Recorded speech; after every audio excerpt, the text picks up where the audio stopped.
નમસ્કાર મિત્રો, સ્વાગત છે તમારું અમારી YouTube ચેનલમાં। તો મિત્રો, GSRTC કે ગુજરાત રાજ્ય માર્ગ વાહન વ્યવહાર નિગમ દ્વારા કોમ્પ્યુટર ઓપરેટર સહિત અલગ અલગ પોસ્ટ પર એપ્રેન્ટિસની ભરતી જાહેર કરવામાં આવી છે। તો ભરતી વિશે આપણે તમામ માહિતી એક વિડીયોમાં મેળવી લેશું, પરંતુ તે પહેલા વિડીયો ગમે તો લાઈક અને શેર કરી દેજો, ચેનલમાં નવા હોય તો ચેનલને સબસ્ક્રાઇબ કરી દેજો। તો ચાલો મિત્રો, વિડીયોની શરૂઆત કરીએ।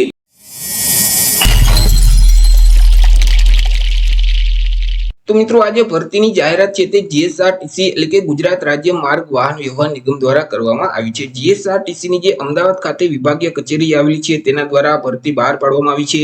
એપ્રેન્ટિસ એક્ટ 1961 અંતર્ગત જે એપ્રેન્ટિસની જગ્યાઓ ખાલી છે તે જગ્યાઓ ભરવા માટે લાયકાત ધરાવતા ઉમેદવાર પાસેથી અરજીઓ મંગાવવામાં આવી છે। ટ્રેડની વાત કરીએ તો અલગ અલગ ટ્રેડ પર આ ભરતી બહાર પાડવામાં આવી છે, જેમ કે બોડી ફિટર, MMV એટલે કે motor mechanic vehicle, diesel mechanic, electrician, welder, wireman, fitter અને કોપા એટલે કે computer operator and programming assistant. તો અલગ અલગ ટ્રેડ પર આ ભરતી જાહેર કરવામાં આવી છે।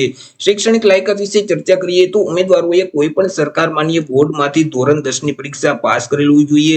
સાથે સાથે જે ટ્રેડમાં તમારે અરજી ફોર્મ ભરવું છે તે ટ્રેડ ITI માંથી પાસ કરેલ હોવો જોઈએ।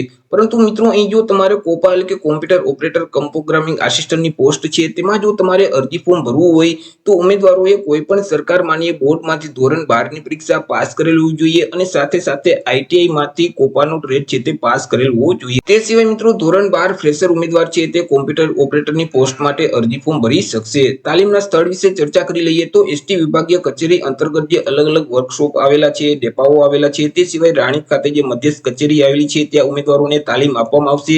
મિત્રો, અહીં જે ITI ના ટ્રેડ પાસ કરેલ ઉમેદવાર છે તેઓએ સૌથી પહેલા તો જે એપ્રેન્ટિસનું પોર્ટલ છે તે પોર્ટલ ઉપર જઈ ઓનલાઈન રજીસ્ટ્રેશન કરવાનું રહેશે। apprenticeship.gov.in નામની જે વેબસાઇટ છે તે વેબસાઇટ ઉપર જઈ સૌથી પહેલા તો ઉમેદવારોએ ઓનલાઈન રજીસ્ટ્રેશન કરવાનું રહેશે। ઓનલાઈન રજીસ્ટ્રેશન કર્યા પછી તેની હાર્ડ કોપી એટલે કે પ્રિન્ટ કાઢી લેવાની રહેશે અને તમારે ST વિભાગીય કચેરી, ગીતા મંદિર, વહીવટી શાખા, અમદાવાદ ખાતે રૂબરૂ જવાનું રહેશે।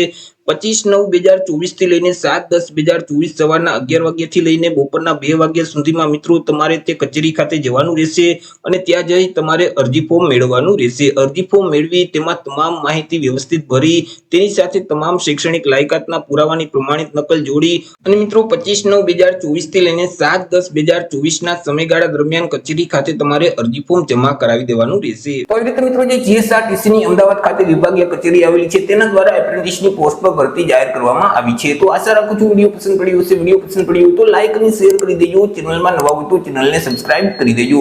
ફરી મળીશું એક નવા ટોપિક સાથે એક નવા વિડીયોમાં। ત્યાં સુધી જય હિન્દ, વંદે માતરમ।